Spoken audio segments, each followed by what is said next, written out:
There we go. We live. Why is it?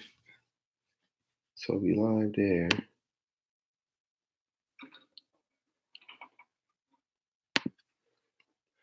And we're going to go live here. Yo, what's Gucci? It's one of them. One of them is. I know. I noticed that. I got to plug this in though.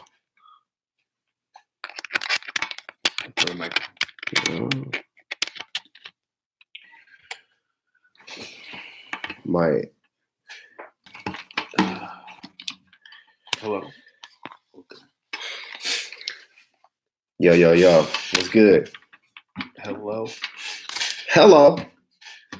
Yes. Bang Niner gang. Oh my God. No thanks. Oh yeah. I actually think the Niners are gonna win. Yeah, you should.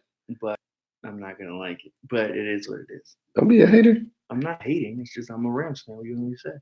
You should want the team from your division to win it. Nah, I'm never gonna root for the Niners. Yeah, you should. I haven't rooted for the Niners since the 80s, bro. Hey y'all, give us a thumbs up real quick if y'all can hear us, because I don't know if y'all can hear us out there. I don't know what mic is hooked up. I just want to make sure everybody can hear us. We about to start the lives. Just want to see how y'all doing. Oh God, the camera adds 10 pounds. Yo, can y'all hear us? I don't know if you guys can hear us. Give us something. Man. Give us a get a drummer sound. Thumbs up, thumbs down. Y'all like it, hit it. Can you hear us? If you can hear us, like this video, please. That's what I need to know. Definitely. If not, let me go. I need to let me. You're not liking the video, so I'm thinking. I don't think you guys can hear us. Give us 1 second. Give us 1 second. We're gonna check it out. We're gonna make sure. Let me see now. Let me go to my system, and it's giving us a software update. That's not what I want to do. No, I just want to go to. I want to go to my sound.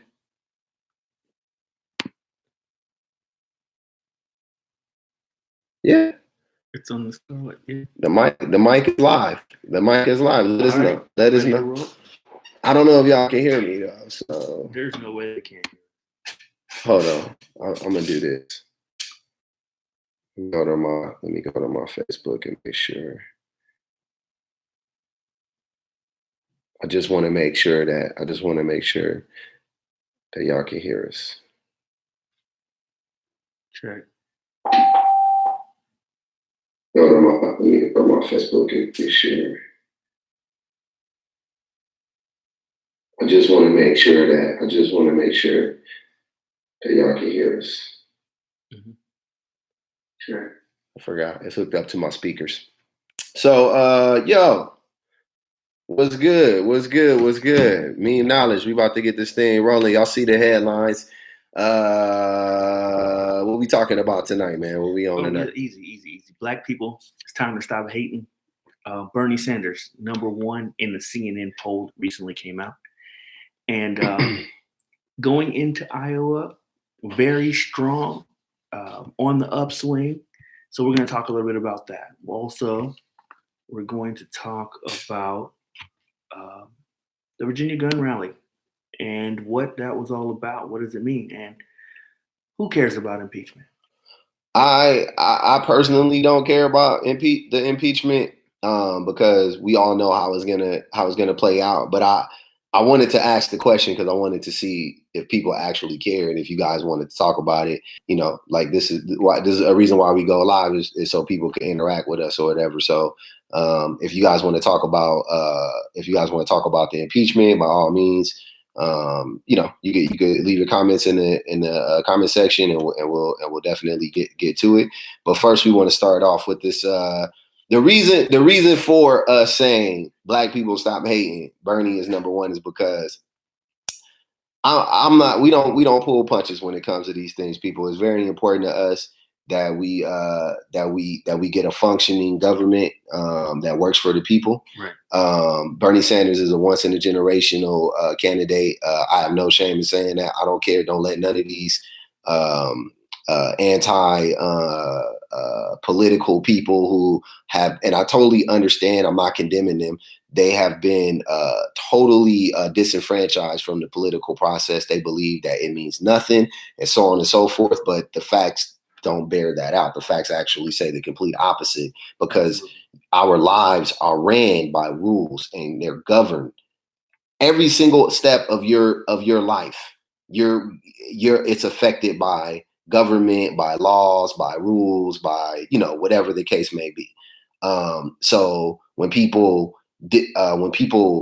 take themselves out of the political process, all that does is hurt you. Right. and us. I mean, because we're from a socioeconomic standpoint, we're on the same level, and the majority of us probably want the same stuff.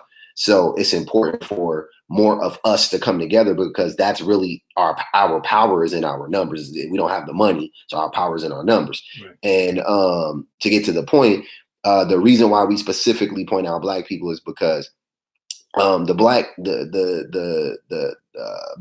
way Black people are voting right now, not so much in California.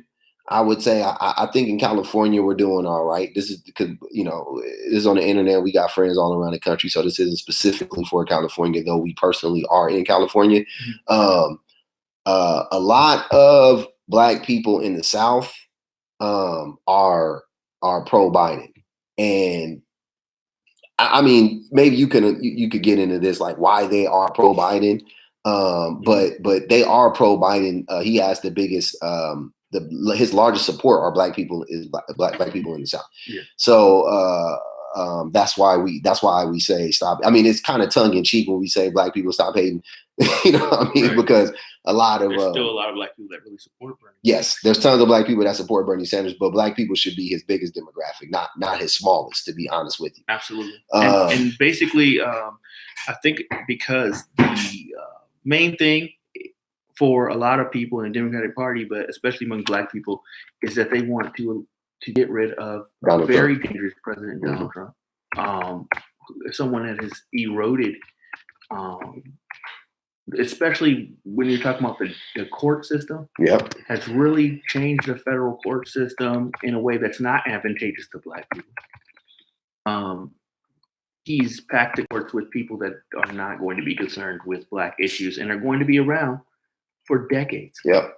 So he got some young mother. One of the guys wasn't even qualified. He just got him in there because he was young. The bar association was like, this dude's not qualified to, you know what I mean? To even be a lawyer. So, but that sounds like Trump. It sounds like that. Victors who get the spoils shit. Yeah. So, and also partly you have to blame Obama for that, for being so fucking weak, right, and not pushing through his. Well, he didn't get started early. And next thing you know, they lost all those seats, and they couldn't get there.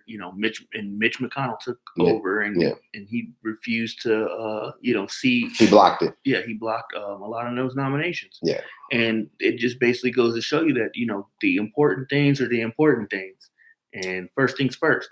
We wouldn't have ended up with the ACA if you'd have played the first things first. You know what I mean? Yeah. On healthcare. And we wouldn't have ended up with this situation with the Supreme Court and the federal judges had he just kind of did what he was supposed to do. Yeah. So if he was more Republican about it. Absolutely. Which is funny because he's like a light Republican. He need to be a heavy. He should have been he chose the wrong side of he chose to take the wrong attributes from Republicans. He should have chose that like gung ho, like ride or die mentality that Republicans have, and just ram shit down their throats. But he didn't do that because he don't really give a fuck. But that's another story for another day. So Bernie is number one. Bernie is number one in a new CNN poll. It's a countrywide poll, which you could take that with a grain of salt, because we know that in the primary and in the general election, it comes down to, it's a state by state race, but that is just continuing the overall trend that Bernie Sanders is surging and he's on the incline, and I'm personally excited about that because I've been we've been banging the drum for Bernie for years now. You know, we know, you know, because when polls were showing the same thing as far as Bernie Sanders, that we did take them with a grain of salt. We're going to continue to take the polls with a grain of salt. Absolutely. But what we're more interested in is not the actual number itself or the actual lead itself. The trend. We're worried about, we're talking about the trend, because Bernie was down as much as 12 points to Joe Biden in this same CNN poll just a few months ago. And now he's surging. And he's surging. Biden is losing steam. Elizabeth Warren has faded down the line. And now, as we go into Iowa in just a couple of weeks, it appears that Bernie Sanders is the front runner. Yes. And we're going to, you know, of course, be happy about that.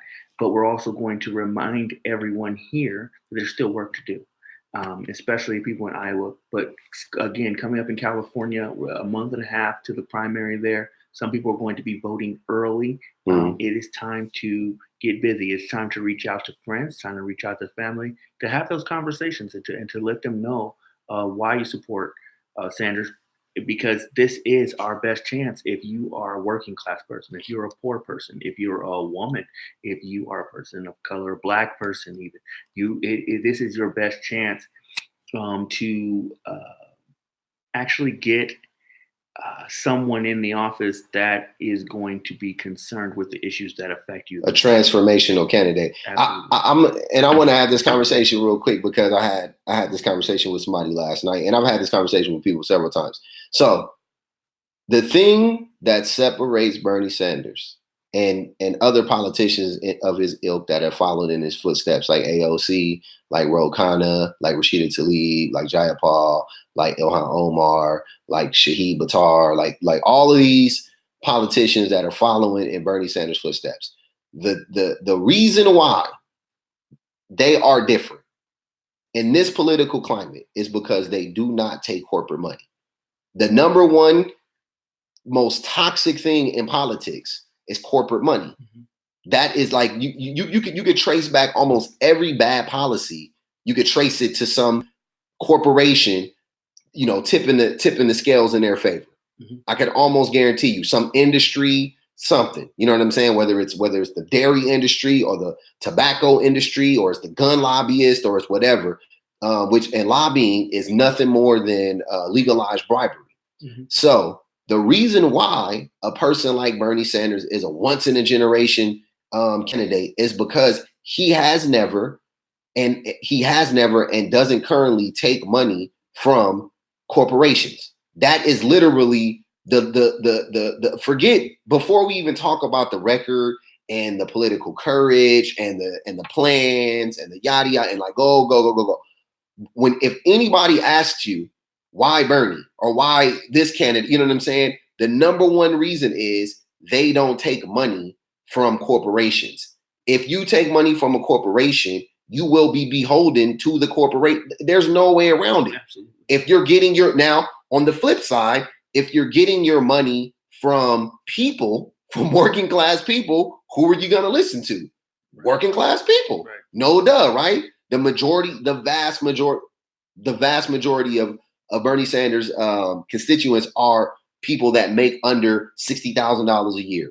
Teachers, nurses, you know what I'm saying? Custodians, Walmart work, like just normal people that you and I are, and that you and I live around and conversate with every single day.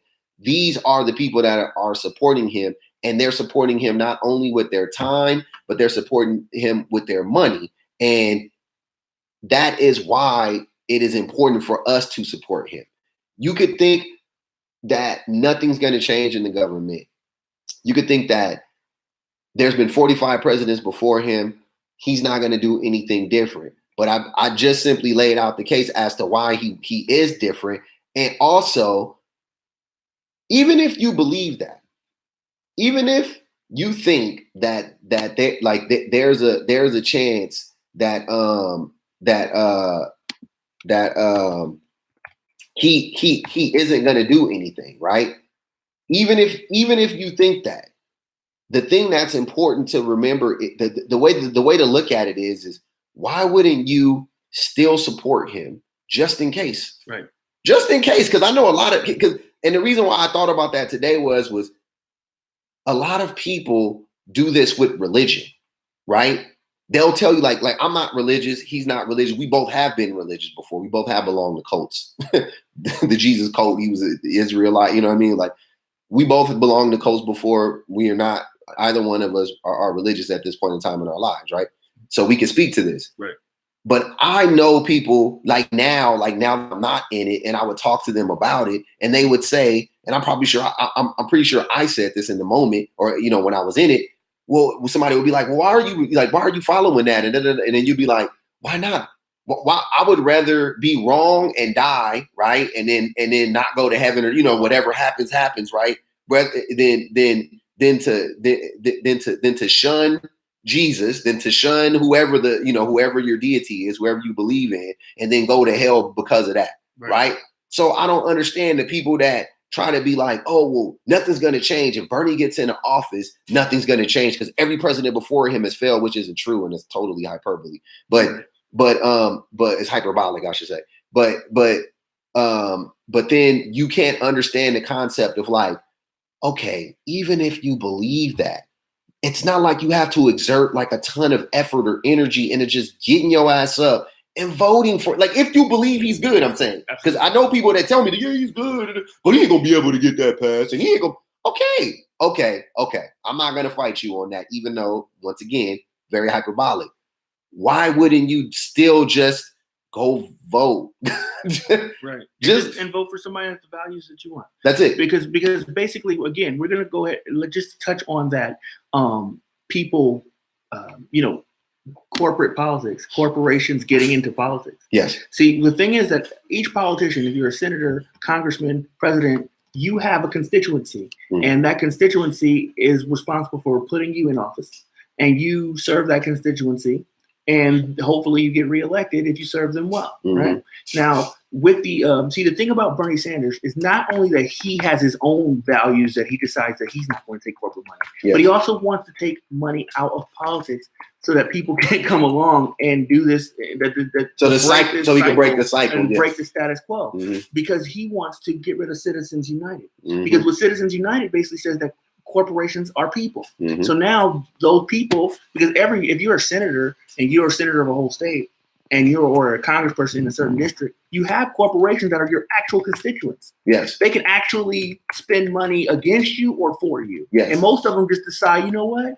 I don't want the biggest employer in the area spending money against me. Yeah. So in order to do that, I have to keep them happy. So even if they decide not to take money from these people, there's still that looming pressure to actually concede to some of their demands, or to at least attempt, they can still, there's other ways that they can pressure you. Yes. By running against, by somebody running against you, by supporting someone that runs against you. Yeah. And corporations should not have that same type of power. The people should be the only ones that hold the power to decide if someone, is able to, decide what a politician's most important issues are. When corporations do that, they usually go against the will of the people. Yes. And they have more money. And really, every single election should be publicly financed. Yes. That means even a guy like Bloomberg, who will tout that I don't take donations from anyone, because I have $50 billion. He's a billionaire. He's a part of the problem. But he pays for his own, right? He pays for his own campaigns, and you think, oh, that's noble. He pays for his own campaign. Yep. Actually, it's not, because he's representing big corporate interests. Yep. His money comes from a corporation. He owns a corporation, and so when he pays for his, whose interest do you think he's going to serve? His. Right, but if everyone has to get their election till from somewhere else, if people can decide where the money goes and decide who has the most money to run, and that people cannot buy an election, what happens is democracy is boosted. Democracy wins at that point, okay? These corporations, don't worry. They'll find other ways to protect their interests. Yeah. It was just that we don't want you meddling in an election as if you were a voter. Yeah. That's it. And Bernie Sanders represents the end of Citizens United. That's something that he's been fighting for a long time and will continue to fight for, especially with the help of congressmen, soon-to-be congressmen like Cenk Uygur, who also you need to support, someone like Shahid Buttar in California 12, that needs your support as well. Mm-hmm. Those people do not take corporate money either. Yep. And they also call out people like Nancy Pelosi that they're running against, Crystal Smith that they're running against, that have these corporate backings that are basically corporate Democrats that are attempting to serve getting in office just for the money and power and to serve corporate interests. Yep. These people need to be stopped. But they're in there, and for the first time in recent history, there is an actual coalition of not only people of the electorate, but people that are actually running on these platforms. We need to support these people because that is the most important. That's a domino effect. Yeah. If we're going to take down corporate power, if we're going to stand up to fossil fuel companies, if we're going to stand up to the NRA, if we're going to stand up to these insurance companies, right? Get real prison reform and cripple the industrial military complex, the prison industrial complex. Like, if those are the issues you care about, you have to get candidates in there that aren't taking money from those people. Right. Like, that's common sense. Like, and to stand up to U.S. global hegemony in general. Yep. This is where it begins with the way that who gets elected and why. Yes. That's important. So that's why the number one reason to support Bernie Sanders, notwithstanding all the other great things. Yeah, and I'm not, and that's a great point. And I'm not one of those. We got to get Trump out by any means, because I honestly believe that Trump is making room for Bernie Sanders the same way that neoliberalism and Obama and Bill Clinton and, you know what I mean, they made way for Trump to get into office. I think that Trump is clearing the way for a true populist, because people want real, true populism. That is a reason why they voted for Trump. I know we like to think that they just voted for Trump because he was racist, even though that definitely played a big role. And you could just go down the line. I don't want to rehash everything because we've done it 10 million times on the show. Right. And maybe we need to do it 10 million and one times, and we will. But this is, I don't feel like doing that right now. But yeah, but people voted for Trump. A lot of it, a big component of it was he ran on a populist platform. Right. For better or worse, he was anti-war. And we know it wasn't just racism, because Jeb Bush was racist enough. Marco Rubio is racist enough.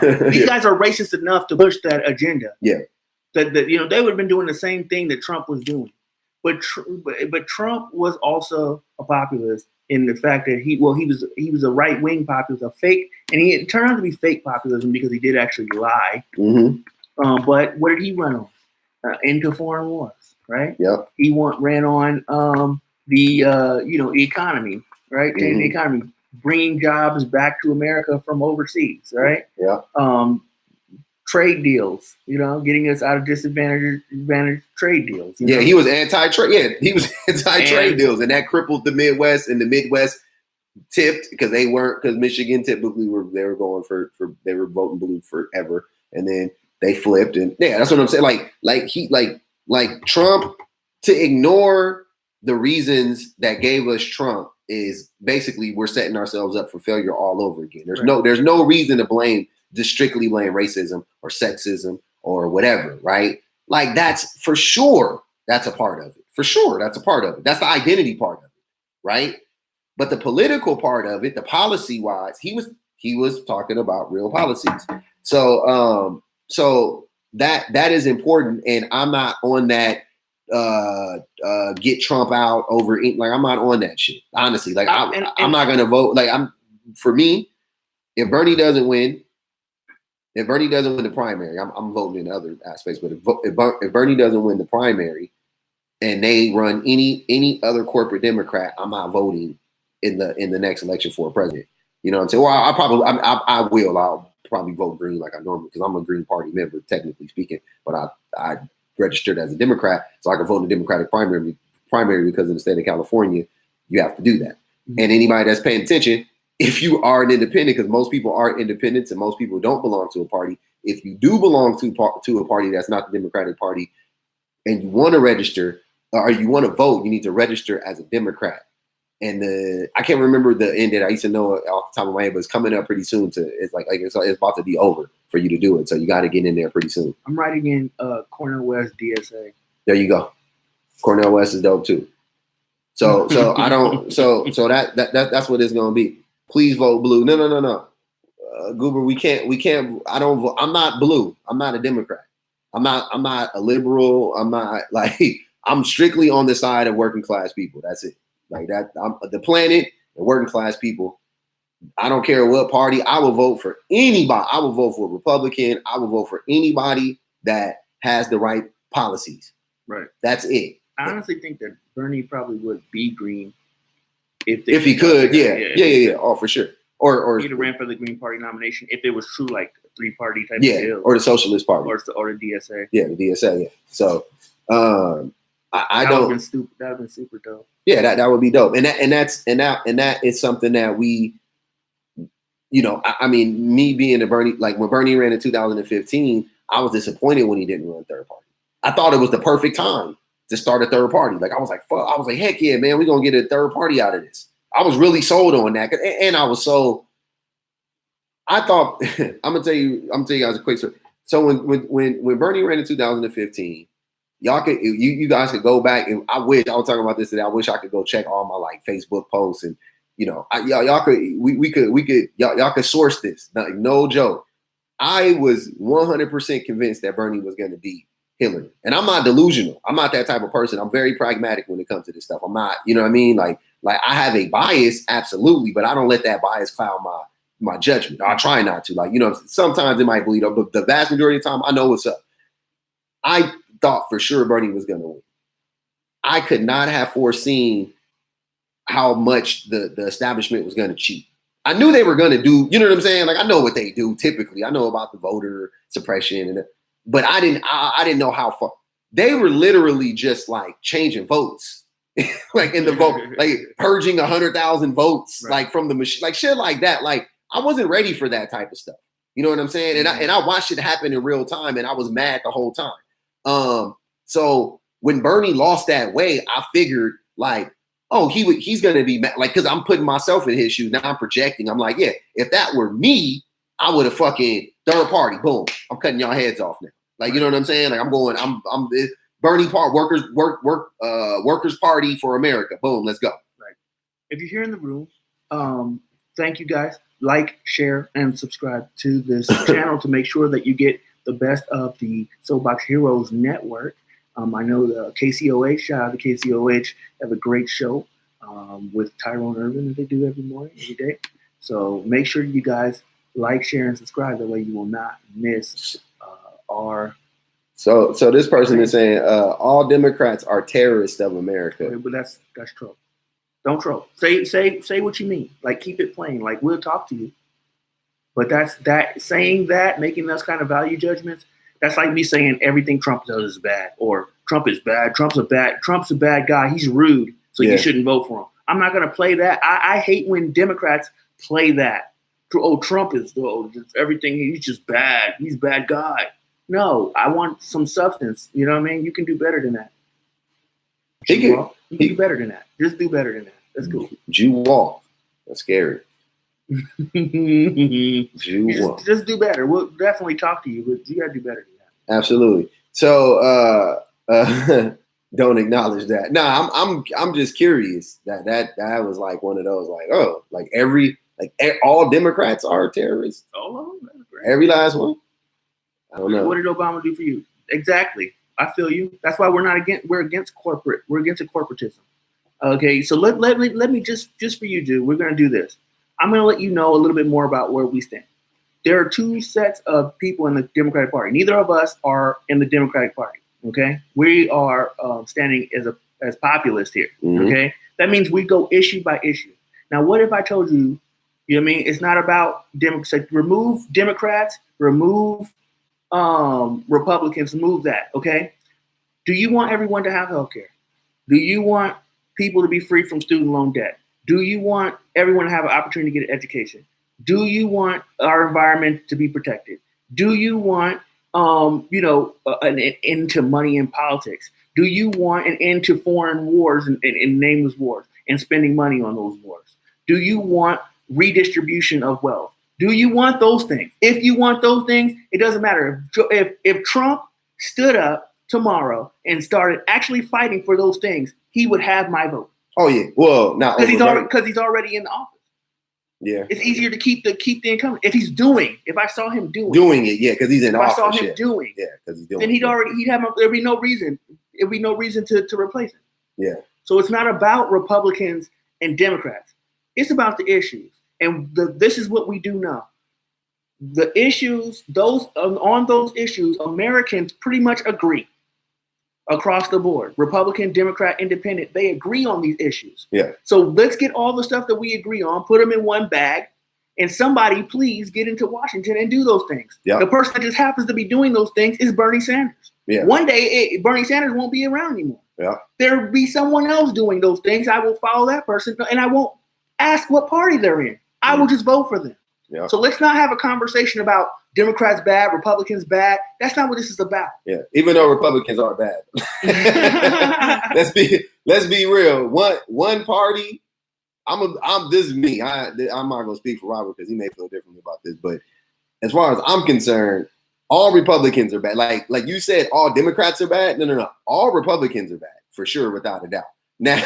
Now, the vast majority of Democrats are bad though as well, and I would agree with that. If you said the vast majority of Democrats are bad, I would be like yes, like 98%. I would be like yes, absolutely, without a doubt, won't debate that whatsoever.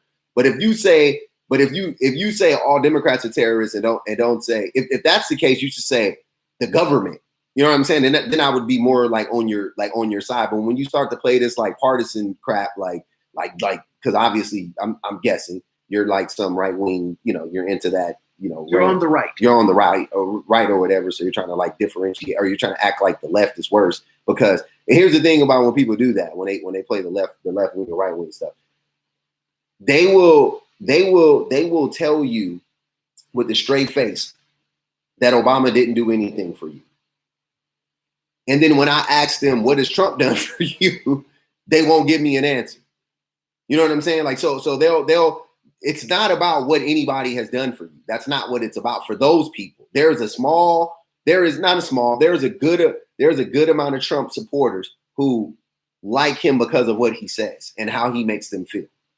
And they won't admit that. They like outright, they won't just say that right off the bat. When you start talking to these people, when you start engaging people like, yeah, you could be black and be right wing. There's 15% of black men vote. 15% of black men that voted in the last election voted for Trump. Right. So it's not a surprise. Now, Deborah Gorman says, "I disagree. Not all Republicans are bad. Republican voters were not bad." Yeah, I'm talking about the politicians. Name me a good Republican politician.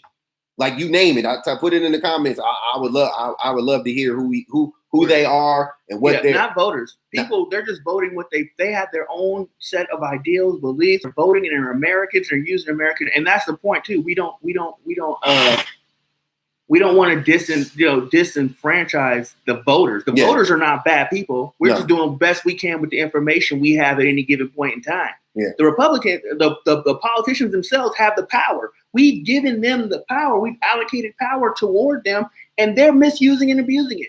Who is Justin Amash who switched sides? But just because he switched sides, is he good? What is he? Does he take corporate money? Like the same rules apply now. So I'm gonna add, does he take corporate money? Because Justin Amash didn't switch to Democrat. He's an independent. Yeah. Bernie is my nigga. Yeah. Bernie is that guy. I am like I said. And Jewel, you said I don't vote. You have just disqualified yourself from the discussion, basically. No. We can talk to you, but you're talking from a position of you've castrated yourself in terms of the conversation, because it doesn't matter what your opinion is. You're not going to vote. You're not going to step up when it counts. You're not going to let yourself be heard by the people. You know what I mean? Because no matter what you guys want, somebody's going to be president in November. Absolutely. They're going to elect a president in November. So all you I don't vote people, all you're doing is castrating yourself, because it's going to happen with or without you. Yeah, for sure. It's going to happen. Yeah, no, we want him to vote. I want you to, if you can vote, please go vote. Right. I just want him to know where he stands in this particular conversation. When you put the I don't vote to it, but you're trying to apply some kind of political analysis, you don't even have the common sense to have actually decided to vote yet. But yes, I personally don't.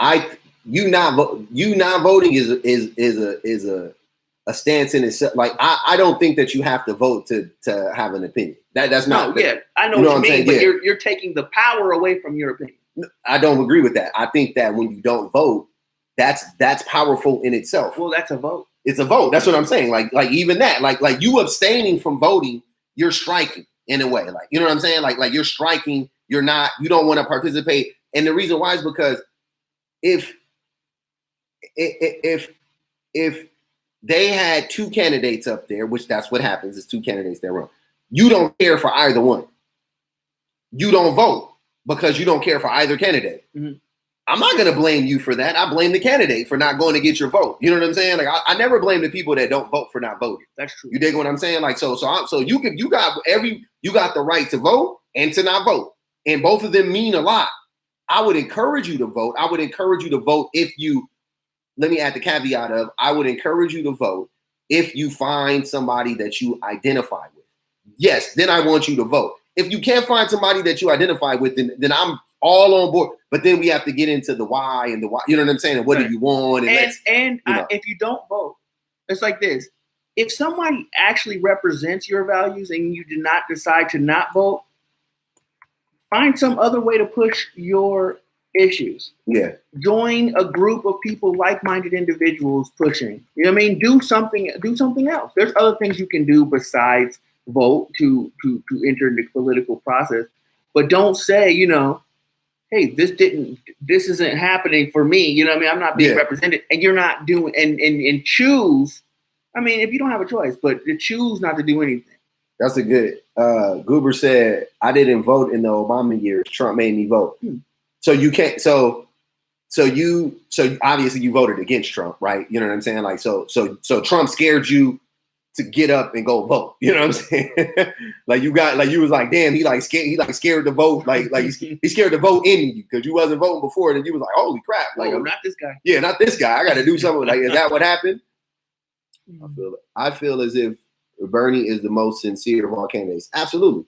That's a big part of it. Is I don't want to take away from the visceral, like gut reaction that you get when you hear politicians speak, or however they come off to you when they talk, or in their message or whatever, right? Me personally, I don't. The reason why I believe Bernie is because of his track record. You know what I'm saying? Like more than how he sounds. It's like cheating because I already know that he. I would say, you know what I mean? I would say I agree with Bernie the most. I think some of these guys are sincere, and that's the problem. I think that some of these people, they don't care if you have health insurance or not. Yeah. So they do something like the public option, or want to do something like expand Obamacare and leave certain people without health insurance. Sincerely, they don't care. I think some of them want to cut Medicare, Medicaid, sincerely. Mm-hmm. I think some of them sincerely don't want to pay for everyone to go to college for free and release student loan debt. I believe sincerely that some of them care about a whack trade deal, the MCAS trade deal, as opposed to protecting the environment, and will let it pass something like that without environmental protections and without protections for workers with the other nations that we're actually in the trade deal with. Yeah, and you know what I mean, basically leaving American labor exposed. They sincerely feel that way. Mm-hmm. I think they're all sincere. You know what I mean? I think that Andrew Yang sincerely wants UBI. I think Tulsi Gabbard wants to sincerely end wars. Yeah. But I agree with Bernie Sanders the most. Yeah. And his sincerity. And he's sincere. Some of them aren't sincere though. like you're right. I agree with I do. Yeah, some of them are sincere. Like some of them are just outright like Biden gets up there and says like, I'm for Social Security, and it's like, yeah, you're not. Kamala was a liar. Kamala was a liar. Absolutely. She was a liar, and they didn't buy it. She was a shapeshifter. James. Elizabeth Warren did not. She lied. That's the line of the night. Bo said, yeah, they're sincerely corrupt. You win. You won, brother. I like that. They are sincerely corrupt. Exactly. They are terribly corrupt. And if you listen to what they're saying, the corruption comes out. Because why? Mostly because it's more of the same, and we already understand the government to be corrupt. Because one of the things that Trump ran on that was very popular was that he was going to drain the swamp. Yes. Thing was, when he went to pull the plug out the swamp, he fell in, and now he is the swamp monster. He is the swamp. He's the biggest monster in the swamp. That mother effer. Trump is. I'm not. The thing about Trump that people have to understand too. Like for me, I'm not afraid of him. You know what I'm saying? Right. Like he's the most corrupt and all that stuff. You know what I'm saying? He's actually the worst. Yeah, he's the worst. Like in our lifetime, Nixon was freaking terrible. But he was before our lifetime. But yeah, as far as corruption goes, he's totally corrupt. As far as the erosion of things like the EPA, erosion of things like financial protection for consumers, and things of that nature, he has absolutely done. But here's the stripped.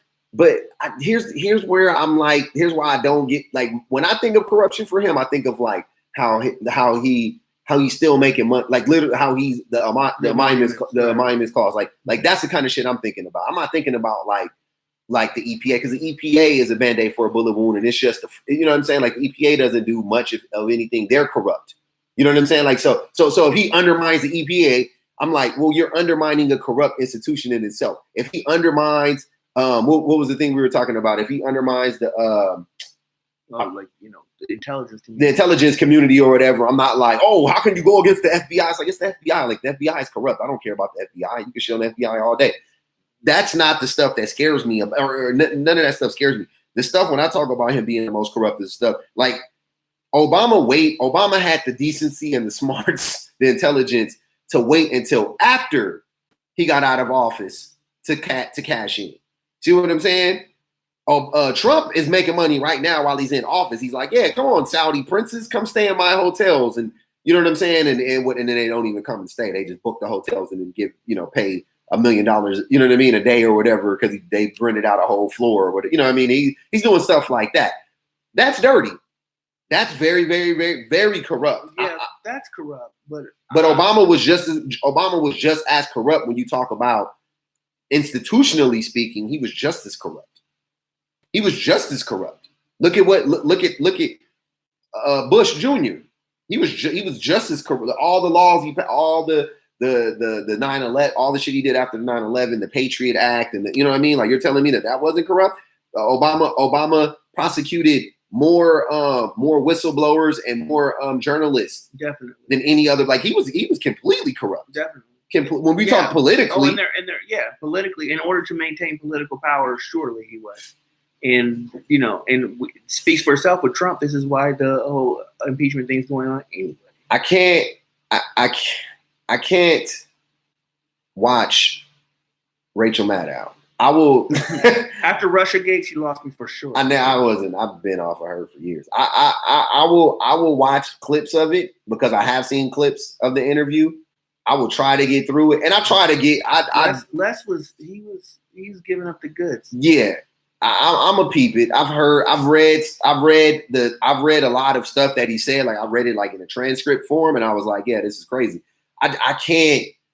I'll try though. I really will try to watch Rachel Maddow. Like I can't watch. I hate watching the cable. Well, Craxton, you're on fire today. If Trump in his 4 years without really going to war, I'll give him props on that.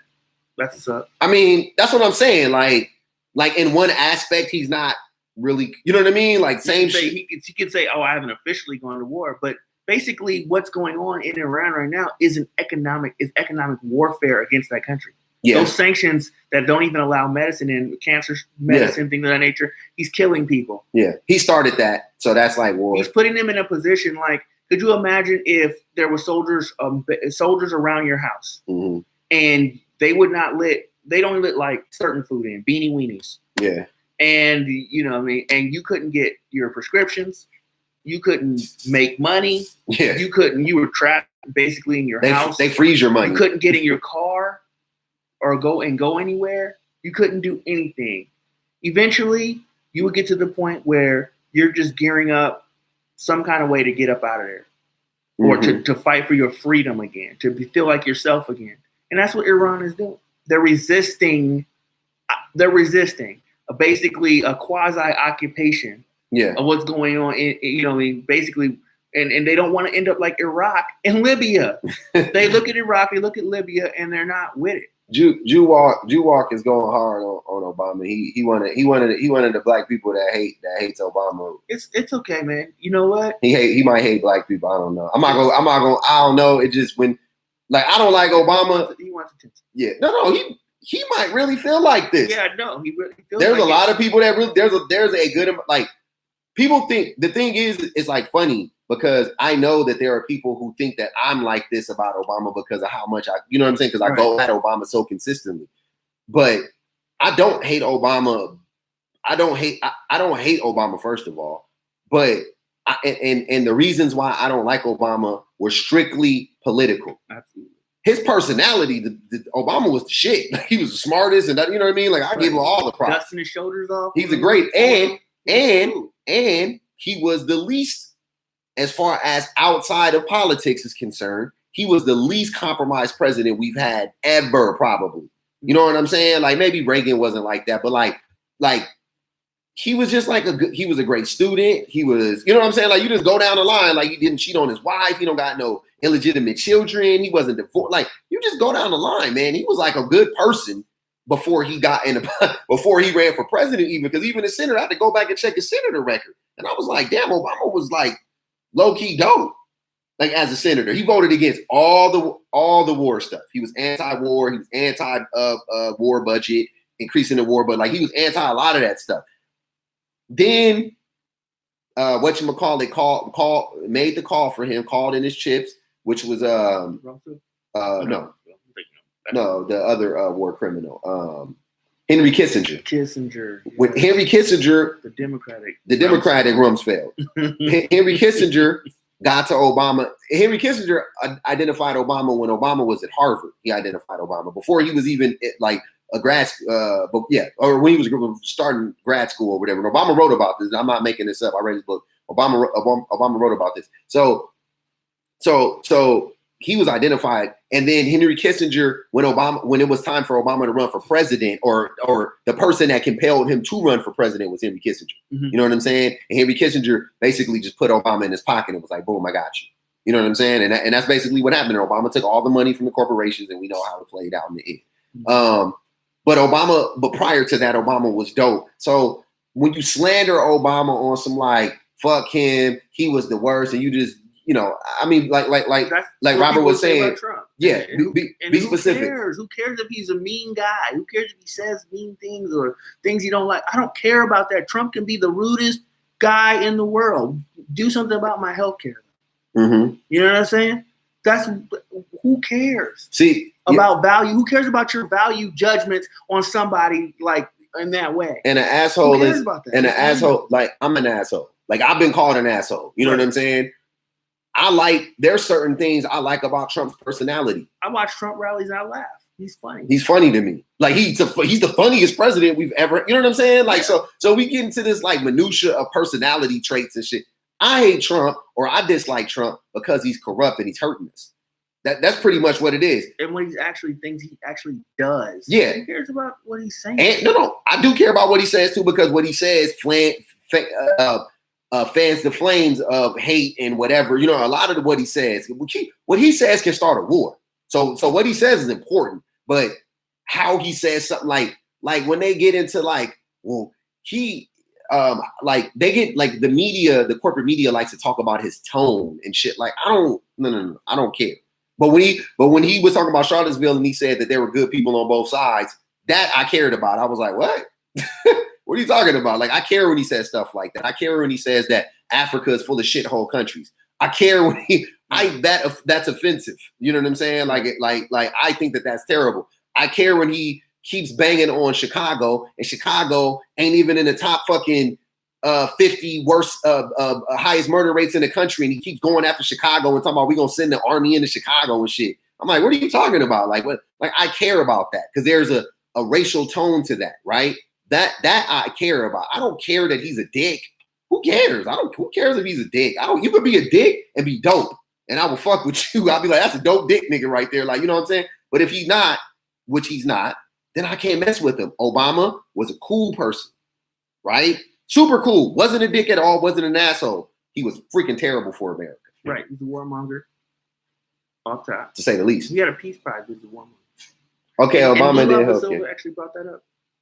What? Lula da Silva, remember? Oh yeah. They give a peace prize to somebody in America or somebody in Israel, and they're not but they're not really talking about peace.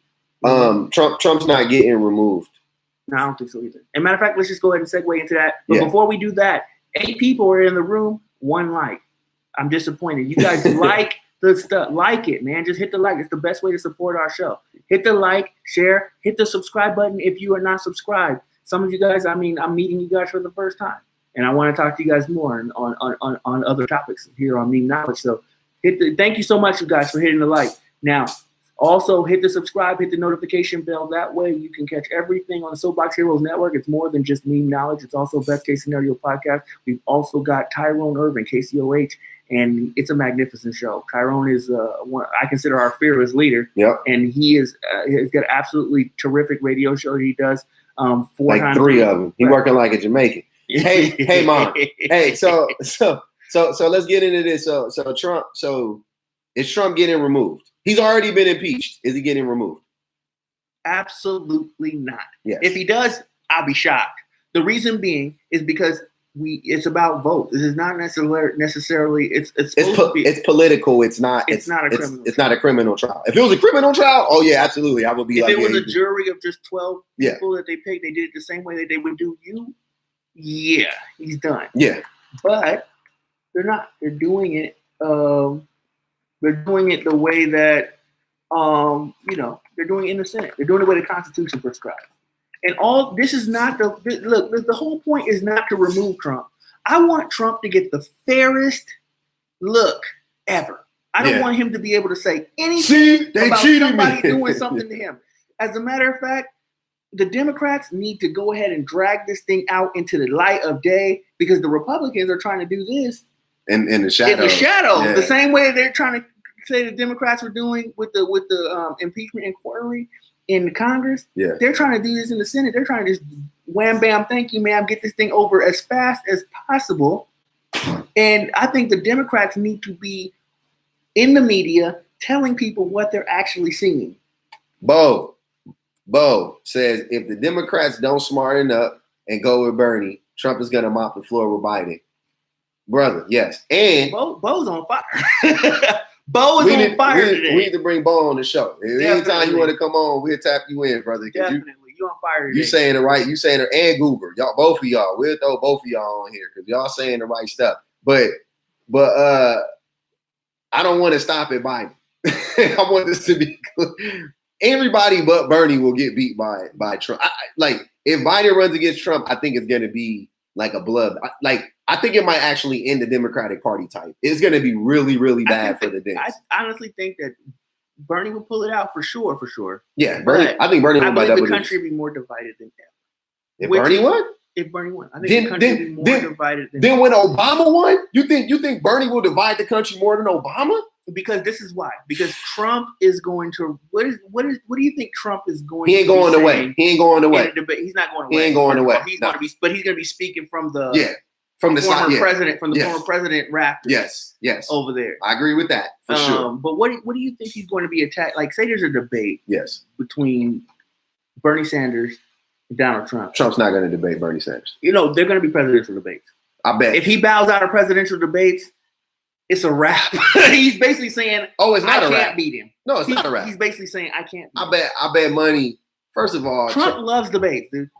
Man, Trump loves debates. Hey, y'all heard it here first. Trump. There's a really, really good chance that Donald Trump is not. If Bernie Sanders wins, Trump's not going to debate. I think Trump feels like he has 2 things to his advantage. What he feels like his advantage. Number one, what the media is saying about the economy. Yes. So he's going to run on the economy hard. Number 2. An economy is shit, by the way. Number 2, the fact that there's a group of people that are afraid of the word socialism. They're going to red bait it. They're going to red bait Bernie.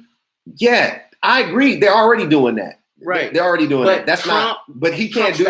But he can't do that on stage, man. I promise y'all. I think it's going to work. I said he's going to do it. He's going to take the I hear what you're opportunity to saying. debate it. I'm trying to tell you that Trump will not debate Bernie. He will not.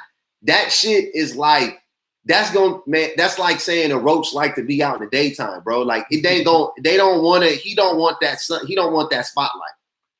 And Hillary, he will take a book out of he will take a page out of Hillary Clinton's book in 2007, in 2016, when Hillary Clinton did not go to Michigan and Pennsylvania and Ohio or any of those swing states because she knew, because the poll said the more she talks and the more people hear her, specifically from those places, the less they like her. She knew that.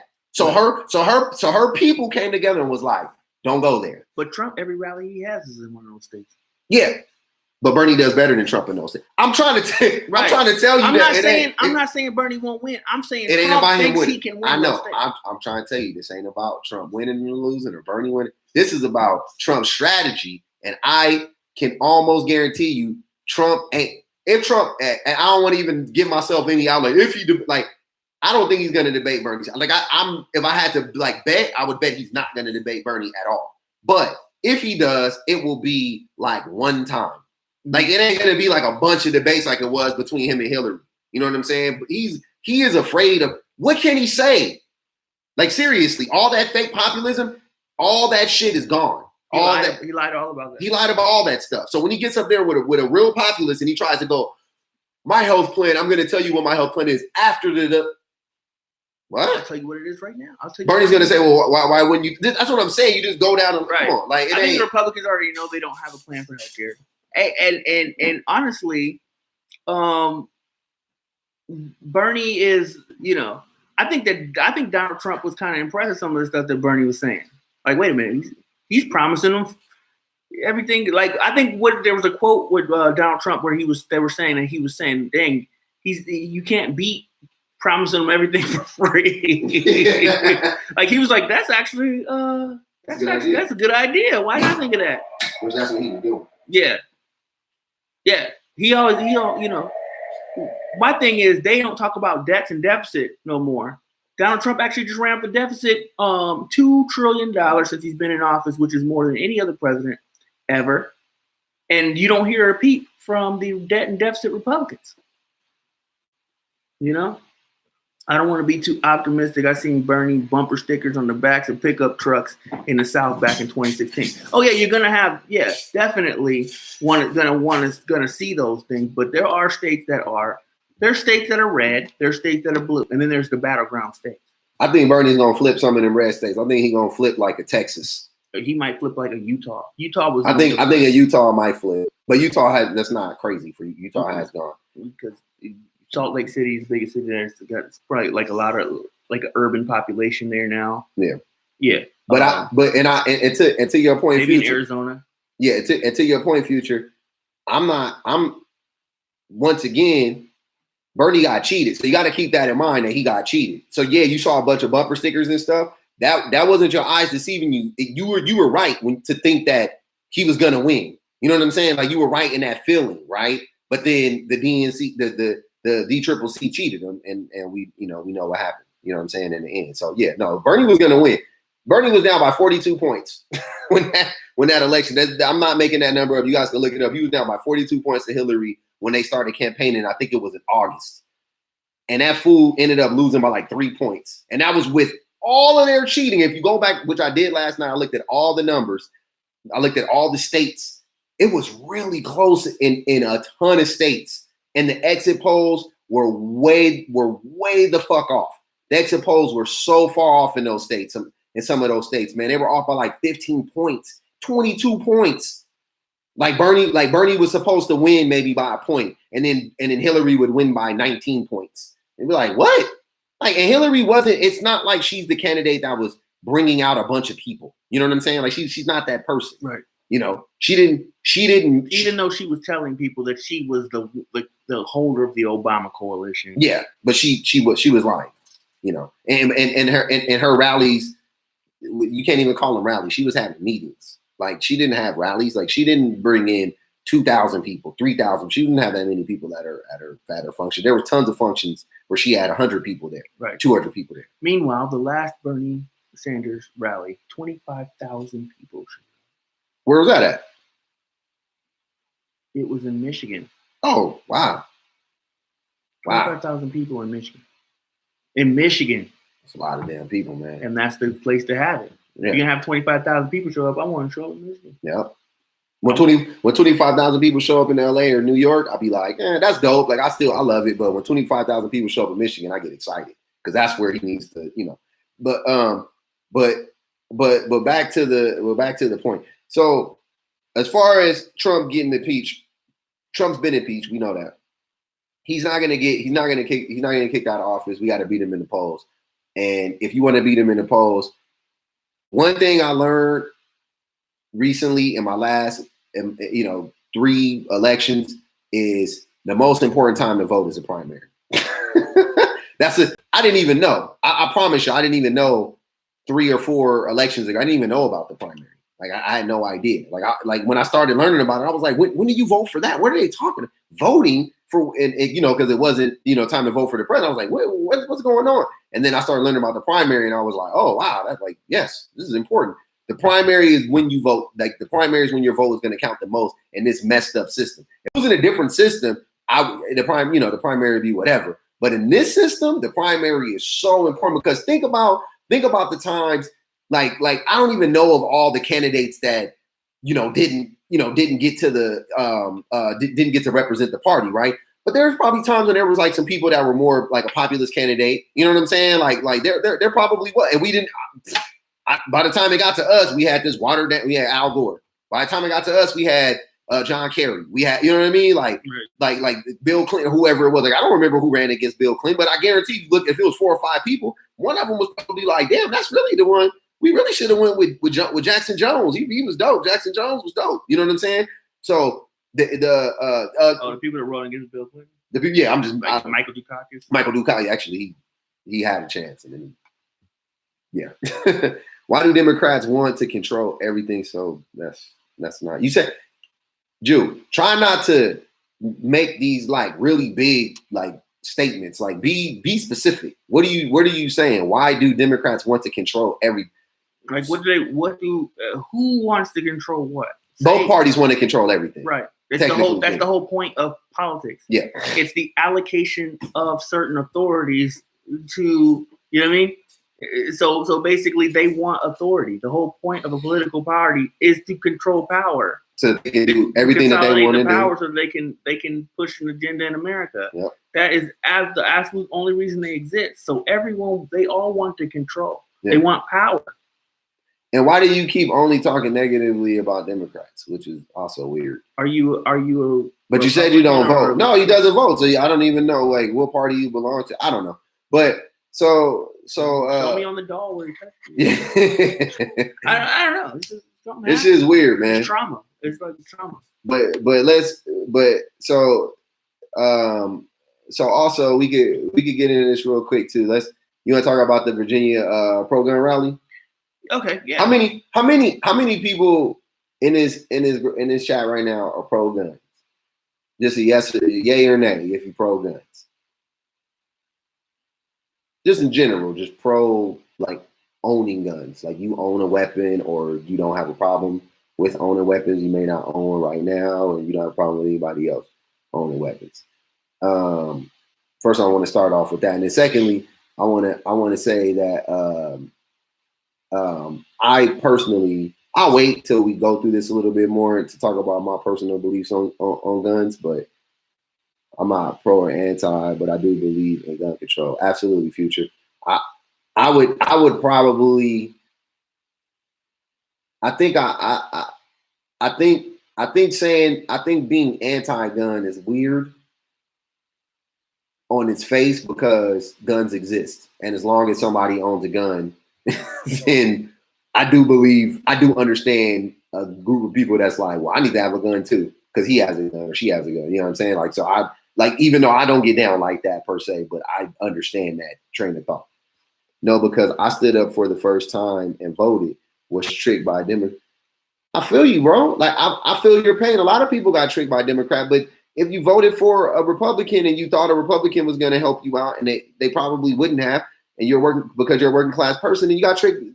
Whoever you vote for, thus far, if you're talking about a president, you almost guarantee you would have gotten tricked. So don't blame Obama, blame the system.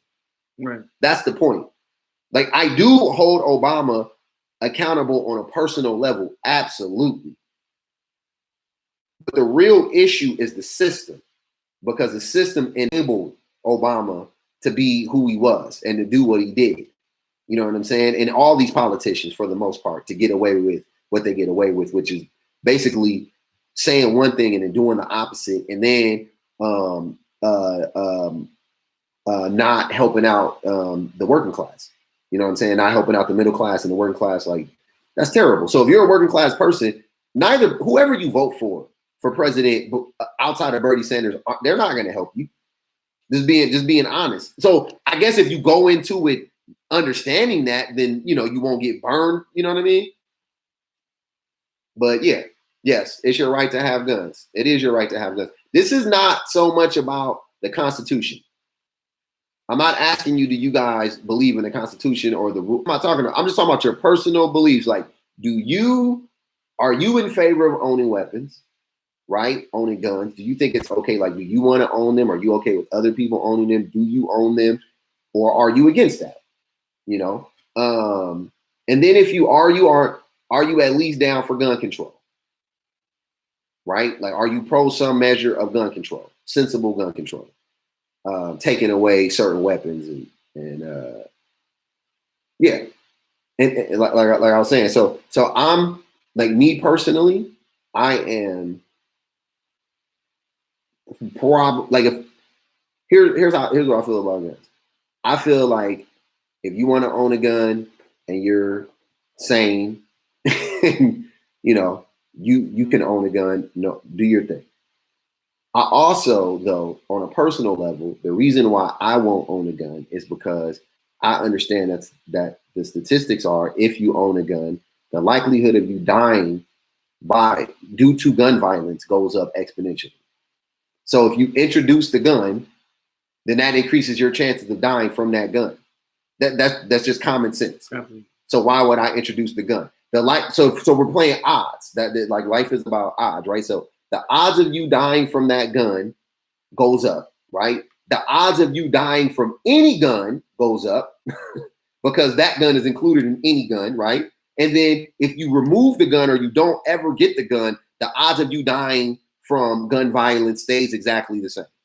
You know what I mean? Which is relatively low, because depending on where you live at, like a really, really bad place, just to put this in context, a really, really bad place is, for every 100,000 people, 10 people die. Right. Or murdered, right? That's the worst. That's like really, really, really bad. Like 10 people out of every 100,000 people get murdered. That's really bad, right? But if you live in LA or you live in California, outside of San Bernardino, outside of Stockton, California, the likelihood of you being murdered by a gun or even killed, even it's like, I think I was watching. I look at some statistics on this because I'm actually going to be doing a podcast on this, gun violence and poverty. Mm-hmm. In San Bernardino, it's like 2.68 per 10,000 people die from gun violence, and that makes it like the 23rd in the country. Yeah, it is. I just looked up the numbers yesterday. San Bernardino is really, really high up there, 23rd in the country. I said 100,000. I'm sorry, I meant 10,000. You're right. So 2.68 per 10,000. I know. I'm saying I was saying for every 100,000, but it's every 10,000. Right. I added a zero to it. 0.002% of people. Yeah, and that's high. That's high. That's high. You know what I'm saying? Like, that's a lot of people that to get murdered. So that's why I'm not pro. That's why, for me personally, like, I don't believe in carrying a gun or owning a weapon. And then 90% of suicides perform with guns. Then you add the fact that I got two children. I have an autistic son and I have a regular, neurotypical son as well. But boys, guns, like, it just, and if I owned a gun, I would then have to teach my children how to use, you know what I mean? Like, I got to go teach them how to shoot and clean and get it. So now they're interested in guns, and guns just become a part of their lives. And I don't care what anybody says. Yeah, if you teach your kids to respect and a lot of those people shoot themselves. Absolutely. A lot of those people shoot, because if you handle the gun, it's like this. Think about the gun like a rattlesnake, right? The likelihood of you getting bit by a rattlesnake just in general, is really low. If you just never if you never own a rattlesnake, you're good, right? You're never gonna get bit by a rattlesnake, right? Okay. As soon as you get a rattlesnake and bring it into your home, even if you're really good with rattlesnakes, you got a nice fancy cage. You got a fancy cage. You got it all the proper safety precautions and all that stuff. The likelihood of you getting bitten by a rattlesnake jumped up like 10 trillion% because of that. Because you now are in contact with a rattlesnake on the daily. That's what bringing a gun into your home, that's what it does. That's why I don't believe in it for myself. Like I said, though, once again, I don't want to be talking in circles. But it's a personal choice. If you feel compelled that, like, man, I want to own a gun because my neighbors are crazy or because situations are different. My lifestyle does not dictate that I own a gun. I have a low risk lifestyle. You know what I'm saying? I live in a middle class neighborhood. You know what I'm saying? I make middle class money. I work with middle class people. Like I'm not, me and guns, and I'm not coming in contact with lots of people with weapons on the daily. So me owning a weapon, I don't need to. But if I lived in a different neighborhood where now the rate has gone up and now maybe the numbers are saying that the likelihood of me being murdered is, in San Bernardino, it's 2 for every 10,000, but that's for the whole city. But if you live on a certain block and you look, that's how you have to look at it. If you live in a certain, like a specific, highly saturated neighborhood, when it comes to murders, now it's not 1 out of every or 2 out of every 10,000. Now it's 2 out of every 1,000.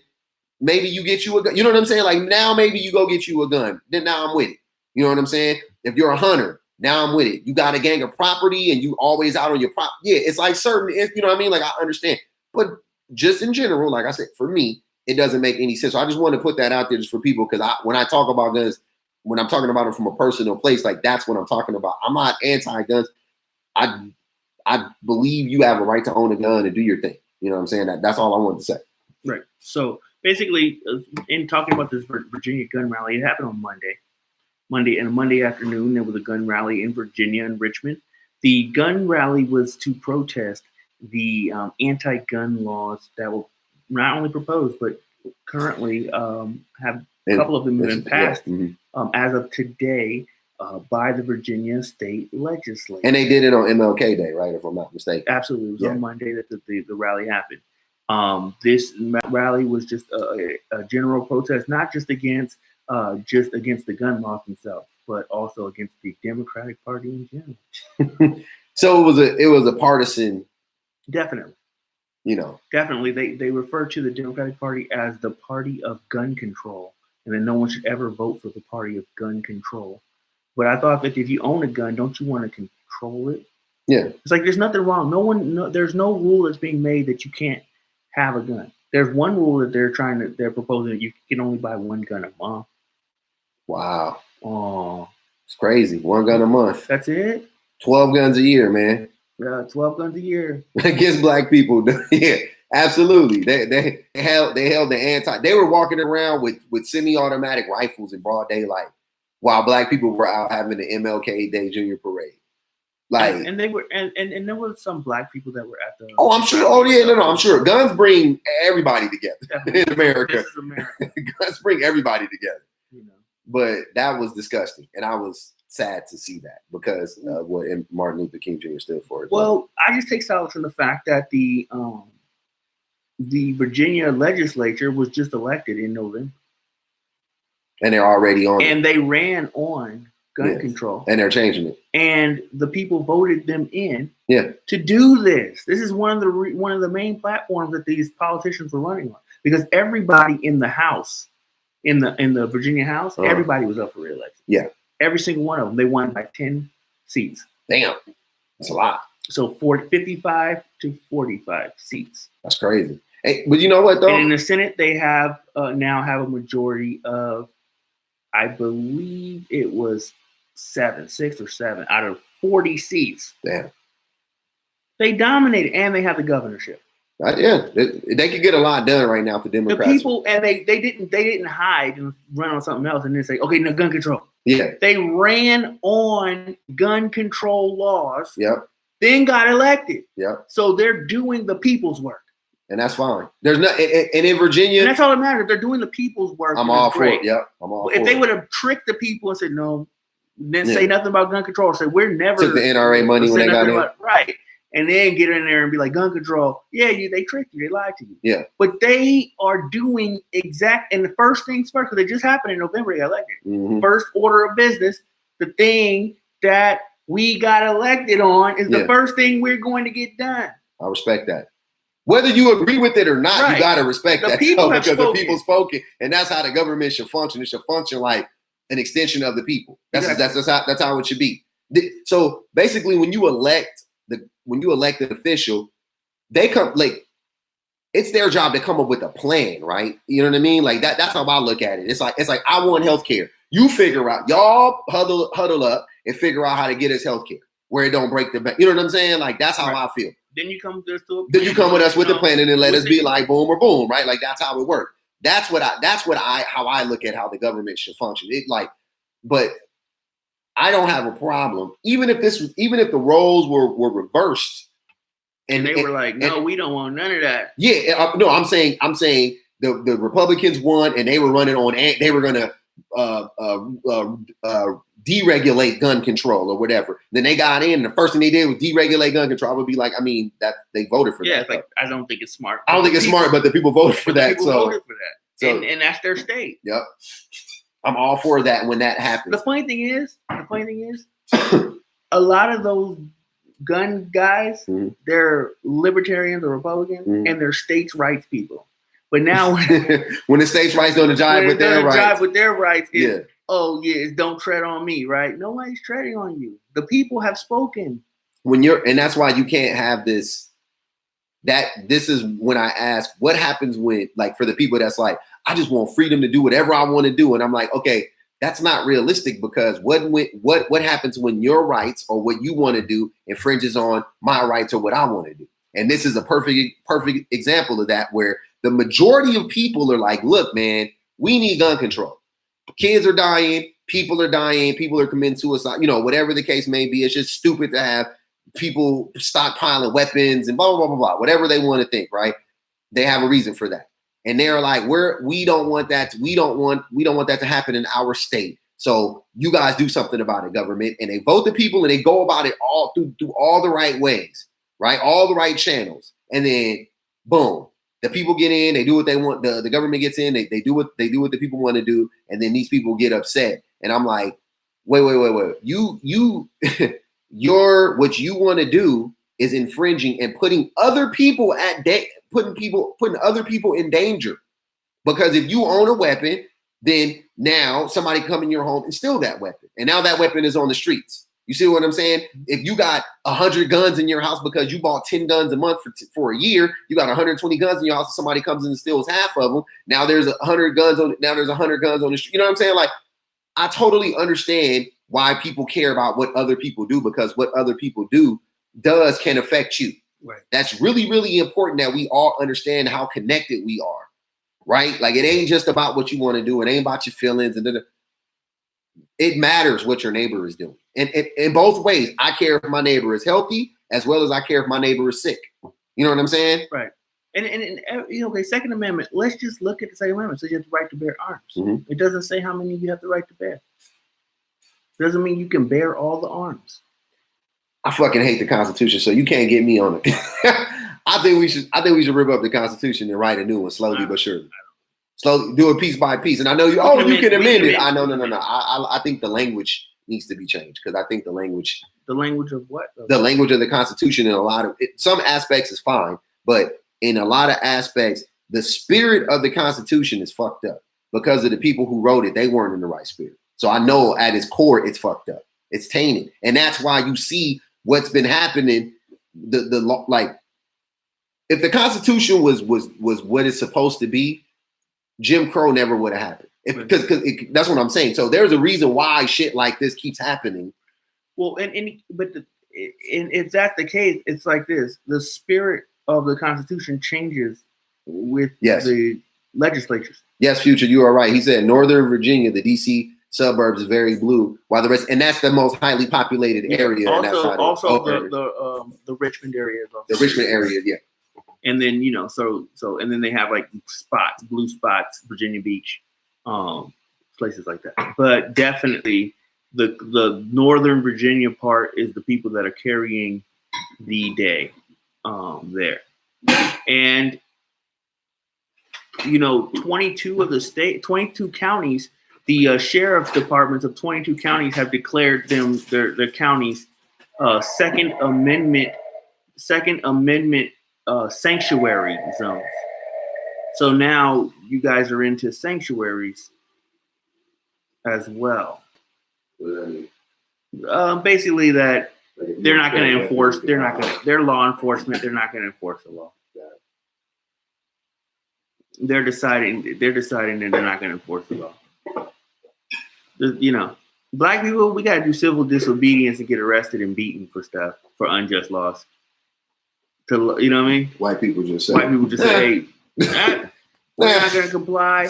And the sheriff's department is with us right behind. Because, of course, when it comes to guns, the police, for some reason, they want more guns. Which is crazy. It seems like that will fly in the face of police work. Like every time I've encountered the police, they act like they were super scared of guns. I didn't even have a gun. They act like I had one. No, they super scared of black people. I just want to make sure you don't have any weapons on you. I just want to make sure you don't have any weapons on you. You want to make sure I don't have any weapons on me? Guess what? How about gun control? Your dick is a weapon to them. So you got to shoot you because your dick size. You're black. You gotta be worried. Man. So it's just absolutely terrible.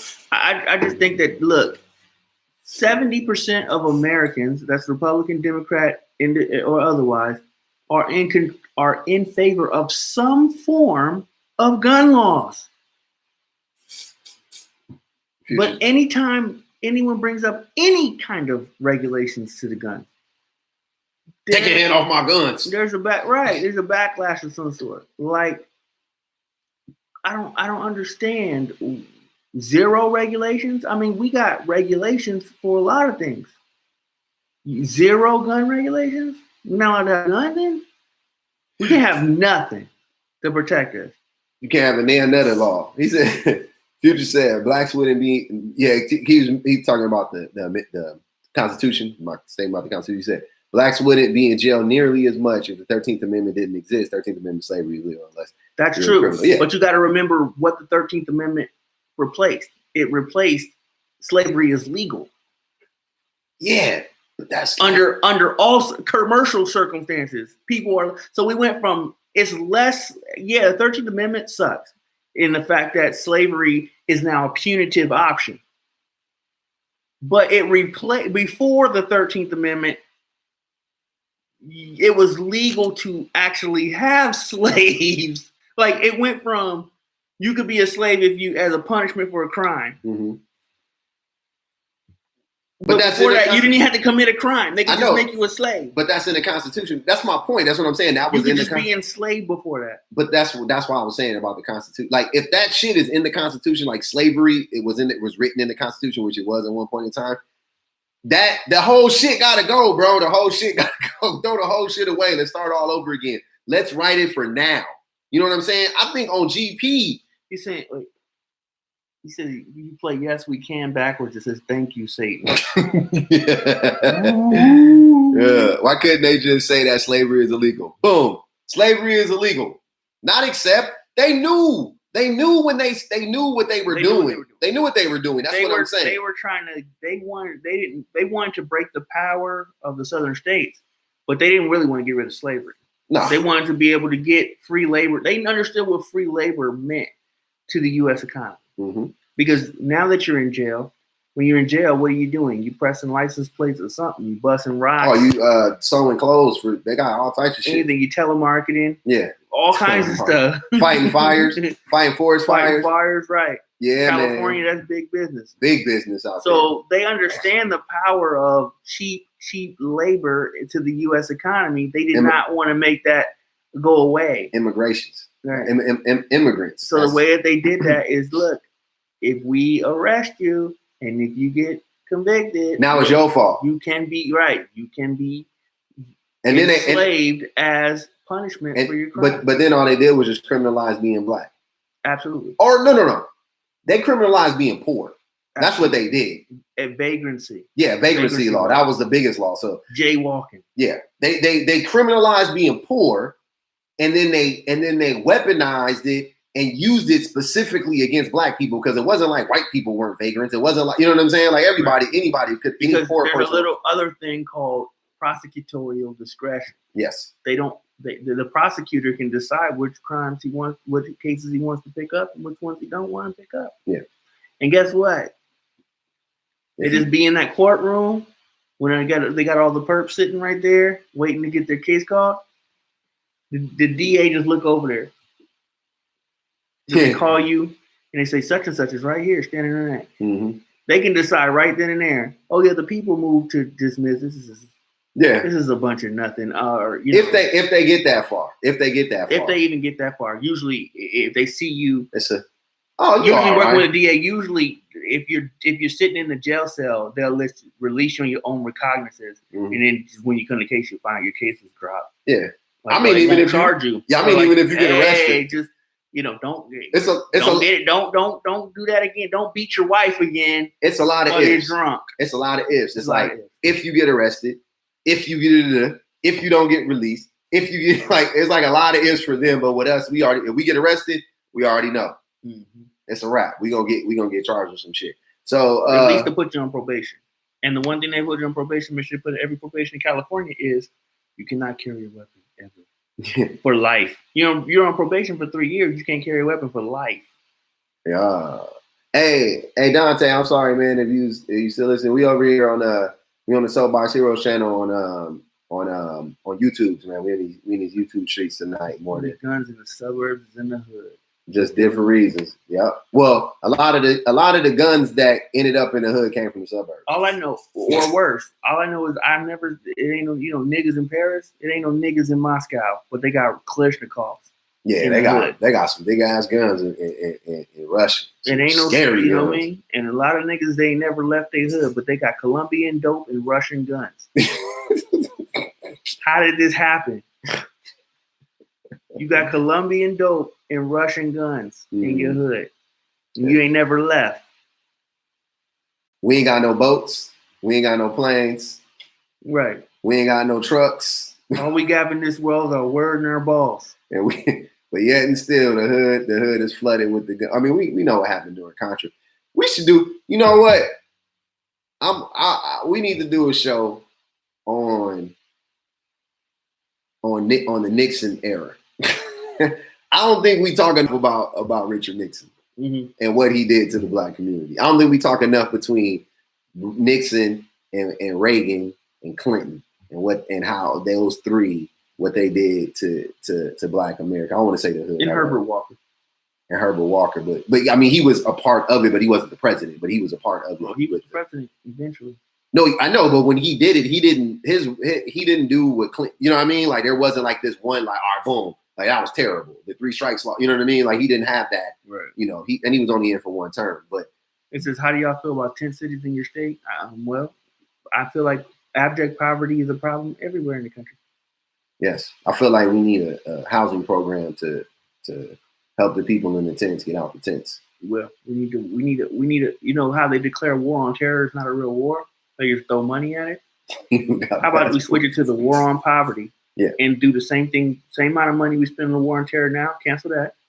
Spend that same amount of money on the war on poverty and see what happens. Let's just see what happens. We would have too much money though on that because it don't even take that much to cure poverty. I think it takes like $160 billion a year. Okay, we stop once we. It's not. It don't even take that much money to. You know what I mean? Like the budget increases that Trump got. If you just took those, like you could keep all the same money that the military-industrial complex has been getting. Take the budget, take the increases that he gets every year, right? That the Democrats and the Republicans fucking signed over that your Nancy Pelosi's and your right. And your Elizabeth Warrens and all your faux progressive motherfuckers signed over. It was like, yeah, give Trump a bunch of money, even though we call him a Russian asset and a Manchurian candidate, but we're going to give him all this money. Hurricane Katrina hits New Orleans, and then the president has the power to call a national emergency, and then they throw money. Why don't they just call a national emergency on homelessness. And start throwing money. Absolutely. I think the president can actually do that. If I'm sure. I'm sure. That's the type of stuff I would be taking heat in the media for. Yeah. Oh, I declared a state of national emergency. Why? Because there's people living in tents. There's 10,000 on people. Sidewalks. There's people on sidewalks living in tents. And you can even they're not camping. No. By the way. Hey, so we're gonna do something. I'm gonna use my executive powers to use the money. But you can spin it like this because like now they're like, oh, they're pissing and shitting on the sidewalks and people are getting sick and that. Okay, yeah, I want to protect the health of the exactly. You know what I'm saying? Like it's for you guys. You know what I mean? Like you could even spin it like that if you want to, because you know how people, selfish people are going to be like, well, I don't care about those people, but it's like, no, we're doing it for you, sir. And then I just call one of those national. When I be on primetime TV, just call a little talk. And I'd be like, look. I'll be like, look, you guys, the guys, who opposes me, they're gonna hate me no matter what. That's a so great. Just don't get alarmed at how great I am at doing what the fuck I want. Future made another great point. He said Roosevelt did that. That's how we got our highway system. Roosevelt, they did that. Oh no, I'm tripping. I'm thinking Hoover. That was that. Oh, he was the president during Roaring 20s guy. Yeah, the Roaring 20s. Well, no, he was during the crash. He set the crash up. Yeah, the Hoover towns or whatever they were called. They were like it was like a bunch of tent cities or whatever. So. Yeah, and they call them Hoover steaks, like a bologna sandwich. Yeah. That's you don't want to be extra cold. We're gonna start calling in a few years. We're gonna start calling shit Bush burgers and shit. Because I was a motherfucker that deregulated. Well, actually, Reagan deregulated Wall Street first, but yeah, we could whatever. Absolutely, man. That's we gotta do something about those people. So yeah, I don't. How do you feel about tent towns? Do you blame poor people for being poor? Are you one of those people, or do you do you have some empathy or compassion? I do. I blame poor people for being poor because they should have did the right thing, made the right choices in life, like being born to a rich family. Yep. That's their being choice. Born white. Shouldn't have dropped out of college. Mm-hmm. Why you shouldn't have been born in fucking San Bernardino or Paris? Should have took that student loan debt. Should have stayed at that factory. Should have stayed working at that factory. Because being poor is a mindset. Yeah. Because if you think you're not poor, then you're not poor. It's the law of attraction, baby. You get to thinking about the secret when you get to thinking about a hamburger. And that shit will manifest in Darfur. You're in Darfur, think about hamburgers, and start raining hamburgers. They all start thinking about them. It's the law of attraction. We've all seen Cloudy with a Chance of Meatballs and read that book. It's similar. If you think it fucking can be, it will be real. That shit it's a real thing. That's what Oprah made a whole fucking documentary on it. She called it The Secret. She said if you think it's about thinking and then you think money, and Joel Osteen told us to think money, and they all tell us to think about money, and I'm pretty sure I think about money a lot. That's what I'm trying to tell them to do on the slave markets in Libya. If you just think about freedom, the chains will break the damn self. Like, come on, man, stop your dumb shit. Fail your way to success. Yes. I don't. A lot of people don't have the opportunity to fail that much. Some people get one fucking chance to fail, and that's all. That's the only chance. I got kids. I'm at home. I got kids and all that shit. I can't play that Hero Zero shit. Nah. You gotta make sure. You gotta actually do some shit that actually gets you right today. And a lot of and let's be honest. A lot of people that are in those tents, they lost their homes due to the unscrupulous tactics from the banking industry. Absolutely. You know what I'm saying? So it wasn't just which was deregulated. Yeah, Bush deregulated, and then they took advantage of certain deregulations.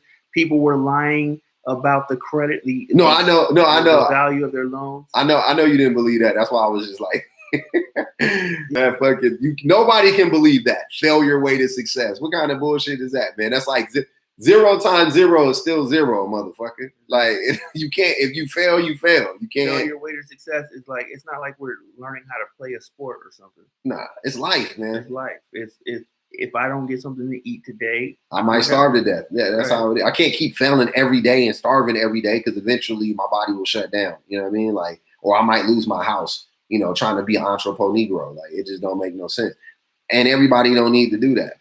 Will Smith also said that. Will Smith is also worth $100 million. So I don't care about what Will Smith says. Like, here's the thing about money that I think people don't like. For me, I'm saying I personally, when you have a lot of money, a lot of people will listen to what you say and they'll believe that the reason you have all that money is because of this bullshit you're trying to sell them, right? I have the complete opposite perspective on money. Like literally, I think completely different. I know people because people are going to say, because we've been tricked to think this, right? How you going to listen to a person that never made no money about making money, right? I don't understand that concept because there's people who didn't make money. A lot of times it ain't the plan that was off, it was the execution. You know what I'm saying? Or they didn't even have the money, the capital to. So if you got the capital here, for an example, I'm just going to give you guys an example. So y'all mean to tell me that y'all mean to tell me you've never heard of scenarios where poor people had great ideas that wealthy entrepreneurs and wealthy capitalists overheard or just simply stole from that person and they made the money because they had the means to make the money. You see what I'm saying? And what the idea was the real genius. You see what I'm saying? So I listen to I'll listen to a homeless person about making money. I don't care, you know, or whatever, just about life in general, because they got gems. They got the most gems because they really going through this shit. When I listen to somebody like Will Smith tell me, you know, talk his shit, I'm like, I mean, Will Smith, you worth $500 million. Like, well, and it's not like, oh yeah, this attitude is what got me to this. Yeah. No, see, the thing is the way I'm a subscriber to Maslow's hierarchy of needs. Mm-hmm. That if you're not eating, if you don't have nothing to eat or somewhere to live, or you know what I mean, or some safe place to sleep, those type of things, that's all you think about. Yes. You're on that level. And then you think about next level is like your family and belonging and stuff like that. People need that love and all that, right? Then you might think of different groups like respect and recognition and things of that nature. And then at the very top is this thing called self-actualization. And in order to get to self-actualization, your other needs have to be met. So the thing is, so what is it? Will Smith come up with all that bullshit after his needs were already met? Yeah, it wasn't. That's not the mindset did not get him to the top. No. He developed the mindset after he got to a place where he could self-actualize. Then he took that little. Maybe he had $5 million and he made it into $200 million. But you can do that with that mindset, right? But with that $5 million, your needs were met. Yeah, you were way beyond. But Will Smith, to Future's point, he said Future will people like Will are chosen, connected, and or lucky. Now, the most disingenuous thing about that Will Smith. I'm just using Will Smith as an example because I actually like Will Smith. Yeah, generally speaking, I think he's a cool guy for the most part. I think he means well. Yes, I don't have anything against him. I'm just being honest in my assessment here. So Will Smith, for an example, Will Smith was if you listen to what he said about how he got on the Fresh Prince, listen to his story. Will Smith was broke right before he got to the Fresh Prince. And the way he got to the Fresh Prince was strictly by luck. It was by circumstance. Like it wasn't like he worked hard and like kicked in the door. He was broke. His girlfriend at the time told him to go back to California. He was going to Philly. He was going back home. He was about to go back home and go get a job. He didn't know what he was going to do. He was broke. He given up. He had given up. I'm putting it like that. He went to LA. He met the right person at the right time. And then that person, he went to a party with Benny Medina and Quincy Jones, and then Quincy Jones had the show, and then his lawyer introduced him to this lawyer, and then then the shit just happened, you know. But that's how it happened, though. So when he said, and he didn't manifest that in his mind, he had no idea before that he was going to be an actor. He never thought about it. He was a rapper. He was the Fresh Prince. He was a fucking Fresh Prince. He had just dropped 2 albums. One of them went platinum. One of them went wood. But he had just made a grip of money off of making music, and he was a rapper. This is the 90s. Rappers didn't think about making movies and shit like that. Only like Kid and Play and like those type of rappers. But like rap, like, you know what I'm saying? He was with DJ Jazzy. Like, he was a real artist. Will Smith, I didn't like Will Smith's music, but Will Smith was an artist. I thought he was a cornball, but I did too. I didn't like, but I was a cornball. I was from the South. Got you. I feel you. Yeah, I was from Long Beach. I was on Snoop and shit. Man, I was going to NWA. But I digress. So that Will acting like he whatever now is some bullshit. That's disingenuous. I don't like that. When I heard him tell his story, I was like, that don't jive with the shit that you telling people. Like, yeah, if you think it will be so. And then you try to make the pursuit of happiness to try to act like, come on, dog. Like I see the game. And a lot of people will think when we talk like this that we're telling people to don't pursue their dreams or, you know what I'm saying? Like, I'm like, well, why would I ever tell somebody to don't try to like? You only get one shot at this shit. Why not? Do your thing. Like, I'm not trying to but I'm talking to the people that aren't caught up in that. Like he was just talking about the people that just focus on eating and surviving. Do your thing too. Just eat and survive. You know what I'm saying? Like, I'm cool with you just trying to figure out a way to eat and survive. And I'm not going to knock you for just trying to eat and survive. I'm not going to be like, why ain't you rich? You know, I had to Pull yourself up by your bootstrap. I had a homie that I work with, right? Me and him make the same amount of money for the most part. He lives with his mom though. So he don't got no kids, no wife, no kids, no nothing. Live with his mom. So he got 1,000,000 times more money than I do. I'm the only person working in my household. He lives with his mom. So I'm just letting y'all know. But he was saying that, like, he was talking about hanging out with this girl. And then he was like saying how he feels bad about hanging out with girls because he was like, man, I could be at home trying to make money. And I was like, what? Like, what the fuck are you hang out with them girls? I was like, what are you I was like, bro, you do realize like everything, like that's life. Like the reasons why you make money is so you can hang out with girls. You know what I mean? I'm like, what are you talking about, bro? Like that's where we have gotten in this society where like doing the normal shit is like vilified. Like people will be like, you being lazy. You're being wasteful because you want to go out to eat at Chipotle. Like you're not, bro. Come on, man. That we shouldn't be in a position to where those types of things are like costing us from being wealthy or what. Like it shouldn't be like that. We should be able to do that stuff and still have time to and still have resources to live our dream. You know what I'm saying? Especially or pursue whatever. In the age, in the current age where production is at an all-time high. Yep. Pursue your dreams, but also have a plan B so that you can eat and survive. Will said he is against having a plan B, shaking my head in the media. No, you know what? I when he said that, I understand what he was talking about.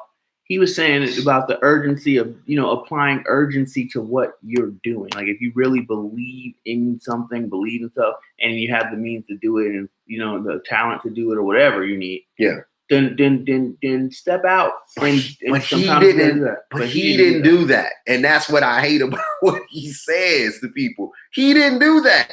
He didn't have a. He didn't step out on his. He was going to give up on his dreams, man.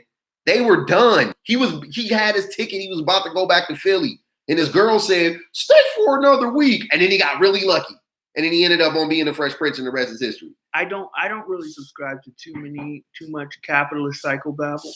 No Gary Vee. Because I believe that as long as the government is not living up to its end of the social contract, then people have a lot less control over their actual results than they think they do. Yes. Absolutely. Absolutely. It's the same. You know what I was thinking about the other day? What was that movie with Heath Ledger when he was like a knight? Oh, yeah. It was like something knight. Like, you know what I mean? Like, I don't know if you guys remember the movie. He was a knight, and this is during feudalism, obviously, right? And during feudalism, like, if you were born a pauper, you were a pauper forever. That's it. That was it. Like that's you're a serf forever. Like that's what it was, right? If you're royalty, you're royalty. Like you can never move up. Okay. His dad was telling them, "Oh, you could be anything you want to be, son. You could change the stars." And his dad was lying to him. Right. Right. And I know that the movie played out however it played out, but in reality, in those times, that's not how it played out. You could change it if you got a sword and you know what I'm saying. If you killed somebody, yes, you could do that. You might turn it. You might get some kind of skill, and you're like, you know what I mean? It's like that today. But that's what I'm alluding to. Like today, it's the same thing today. But we have this illusion like anybody can make it. And it's like, no, man. The likelihood is nobody's gonna fucking make it, right? Like a few are gonna make it.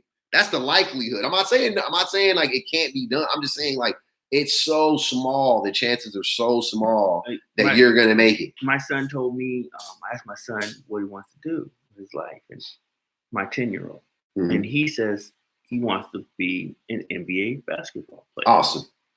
Great. Awesome. You can definitely at 10 years old, absolutely, he could be. Definitely do that. The jury's still out. Yep. But I let him know the chances are very, very slim. You know, so I always want to make sure that he understands that he can still. You love the reason you want to be an NBA basketball player is because you love basketball. Yeah. And there's a lot of ways to be involved in basketball. So to keep your options open or stay prepared for anything. Yeah. You know, he could be a coach, he could be a trainer, he could be you could be a coach, trainer, you can be anything. And still be around basketball and still be involved with something that you love. And the way to get but right now the best way to do it is to just work on your skills, and you know what I'm saying, the same way that you know what I mean, like no matter what, you just got to work on your skills. Yeah, but meanwhile, I can help, while you're playing, you're still a player. You can work on playing, you can do everything that you can to go as far as you can, and if it doesn't work out, you can land somewhere else. But I say that to mean that basically you have to you have to dream big, but temper your expectations. Temper your expectations, because it doesn't all depend on you. Yeah, you could be the greatest of all time of anything, and still not make it because of some unforeseen unforeseen things. So I personally would never, like, I don't plan on telling my kids like to temper it. Like, you know what I'm saying? I don't think that that's wrong to do that. There's a certain, you know what, that's wrong. There is a certain age when I wouldn't do that. You know what I'm saying? Like when they're so young and so idealistic, I'm like, do your thing. Let's just go hard, and they'll figure it out. You know what I mean? Like they'll get to that point. I'm not gonna tell them that But my dad used to do that to me though. My dad specifically about basketball, about music, he'd be like, 0.000000001 black person or one person makes it to the NBA out of whatever, and I would be like, I don't care. I'm still playing basketball. You know what I mean? Like I wish he would have just showed up. He sure was there to tell me that I wasn't gonna make it, but he wasn't there to help me make it. You know what I mean? Like, so I was like, what? Like, what's the point? You know what I'm saying? Like, so that's why but you dare though, so it's a different scenario. But you there, everything he need to do. Yeah, you supporting it. Gonna do it. You supporting it. Yeah, all the way. But I just wouldn't, like me. I don't believe in telling my children that. Children are different, but adults, I'll tell an adult. I'll look adult in his eye and tell him you ain't gonna be a millionaire. Or if you over 30 and you still trying to get that rap career off the ground, your clock's ticking. I'm not saying you can't. Yeah, I'm not even. Clock's ticking. The clock's ticking. I ain't even. Once again, the music is music. It's different. It's not a physical thing, so you can do that shit when you're 60. I don't even know. You know what I'm saying?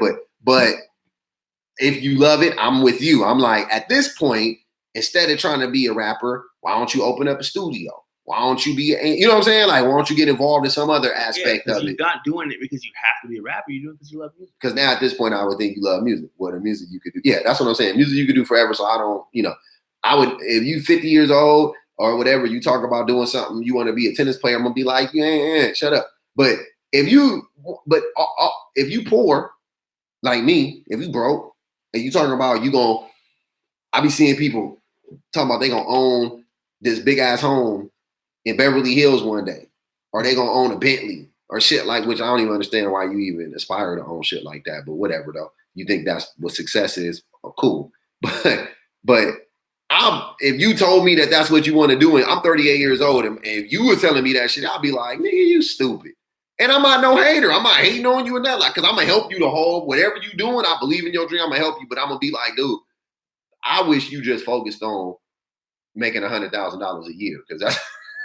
And you would be just as happy. I know you think you would be happier if you owned that Bentley, but you would be just as happy if you somehow could get to making $150,000 a year, right. And also doing it with like multiple revenue streams, to where you're not just dependent on your job. You know what I'm saying? Like maybe you make $75,000 at your job, and you make $75,000 flipping homes, and you know what I mean, or whatever the case may be, working the YouTubes and da da da da. Like that's what I'm on. Like, you know what I'm saying? Like I would be more on that type of shit, because I know that in the end, we're all going to be happy and healthy if we could do that, if we could just get to that level. But people think so much in this country because it is feast or famine. But people tend to think like, if I don't live in Beverly Hills, I ain't shit. If I don't drive this car, you know what I'm saying? I'm like, nah, man. I mean, right. Today everyone's a rapper. Yes. Okay. Or a podcaster. Okay, so like us. Speaking of podcasts and speaking of broke, we're gonna give you guys an opportunity to support our show. First of all, the best way, click the like, share, subscribe. That's the best way, for free. We're working our way to 1,000 subscribers. With 1,000 subscribers get us, it gives us an opportunity to make our show better, to upgrade, so that way we can bring more content in very special ways. Here on YouTube, we're also going to be expanding to other regions of the internet world, Twitter, IG, and such. You know what I mean? I think we should go, maybe even we're thinking about a Twitch. So, but we need your help. We need to make sure you guys are subscribed because and make sure you share this and tell a friend. Every Wednesday we're here on the Soapbox Heroes Network. We're also going to be expanding our content, getting you guys some more targeted content. We're going to be talking a lot more, going on bigger, like deep dives into the issues that matter the most, domestic and foreign. So in order to make the show better, we just need a like from you guys. We need a subscribe from you guys. That's all we need for now. Okay. And and then tell a friend, share this with a friend. You don't have to share the whole 2 hours. Just tell them you watched the show and then, watch the show with us and then encourage them to watch the show with us too. This is Meme Knowledge. Every Wednesday we're doing this, and we appreciate every single like, every single share, every single subscribe. The Soapbox Heroes Network. We're going to be doing big things in 2020, and we need your help to do so. Absolutely, man. We out of here. We're gonna holler at y'all next week. Next Wednesday, we right back here. And we got a new plan of action. So we're gonna be posting a lot more videos and breaking them up into segments. So hopefully we can get that going for you guys pretty soon. So everything Tyrone said, hit the buttons, man. We out here. We'll behave. Yep.